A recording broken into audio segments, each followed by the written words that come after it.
teman-teman, DR Channel sekarang sedang menuju ke panti rehabilitasi disabilitas dan autis Rumah Az-Zaki untuk mengikuti atau menengok kegiatan adik-adik kita yang di panti ya. Ikutin terus. Oke teman-teman, kita sudah sampai Rumah Az-Zaki ya. Sebenarnya kita bisa lewat depan karena masih PSBB, jadi kita terpaksa lewat belakang.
Oke teman-teman, saat ini saya sudah bersama founder Rumah Az-Zaki. Kita cari tahu ya perjalanan Rumah Az-Zaki langsung dengan foundernya. Silahkan Pak Suyatno diceritakan perjalanan Rumah Az-Zaki. Terima kasih. Alhamdulillah, salam sukses semuanya. Alhamdulillah, perjalanan Rumah Az-Zaki awalnya itu kita berdiri Januari pas tahun baru, jadi awal Januari tahun 2012. Sebenarnya sebelum jadi panti kayak sekarang ini, awal-awal itu hanya sebatas penitipan anak berkebutuhan khusus ya. Nah, dari penitipan inilah akhirnya antar mulut ya kan, menyambung akhirnya respon masyarakat luar biasa besar dan banyak yang berdatangan dan banyak yang ingin sifatnya terapi dan belajar di Rumah Az-Zaki. Kemudian ya karena kita melihat beberapa orang tua ya yang pada waktu itu mereka kadang bingung terapi keluar itu anak-anak rata-rata hanya dapat 1 jam atau 2 jam, maksimal 3 jam waktu itu dalam 1 minggu. Makanya kami akhirnya dari penitipan ini membuka langsung umum yang sifatnya menginap. Kalau yang bisa menginap tapi sebisa mungkin setengah hari, dalam arti full day, antar pagi dan sore ya.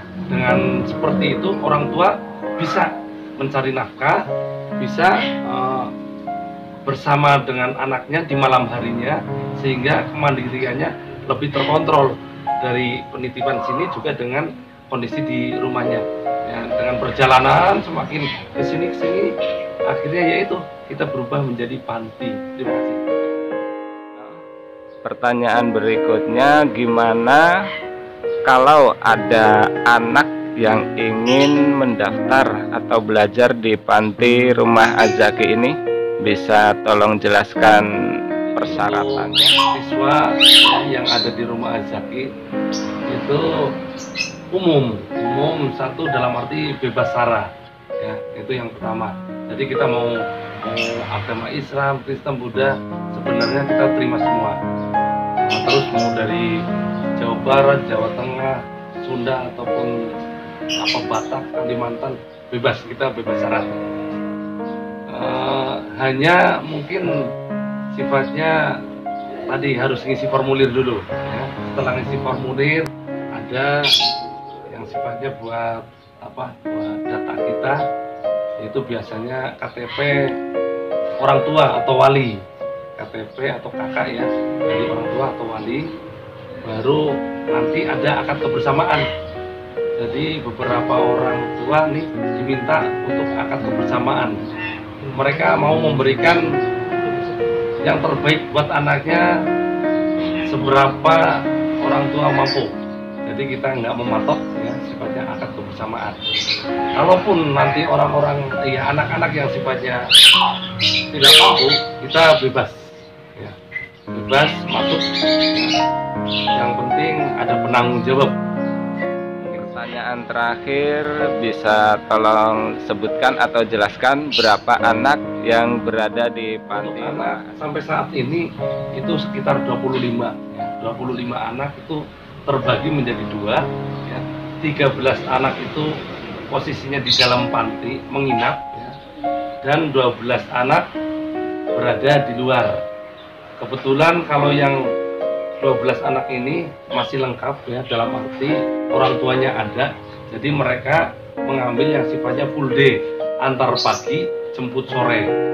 Nah, untuk yang 13 anak ini itu berada di dalam panti ini emang dari beberapa anak campuran, anak-anak jalanan, anak-anak yang nggak mampu, anak-anak yang jauh. Jadi yang mereka juga termasuk anak-anak duafa lah. Jadi yang orang tuanya nggak lengkap itu yang ada di dalam panti. Walaupun juga ada sih beberapa anak sekitar berapa tuh satu dua itu orang tuanya ada karena dititipkan.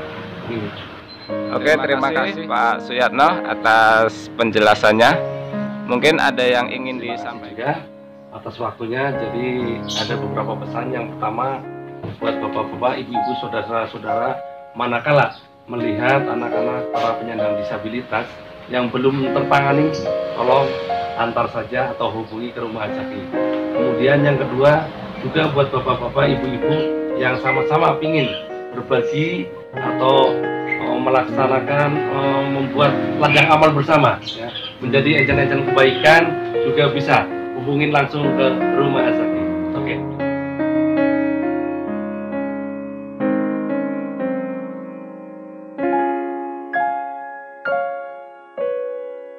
Demikian tadi penjelasan dari founder Rumah Azaki. Jadi ikutin terus video selanjutnya ya, untuk mengetahui apa kegiatan Rumah Azaki.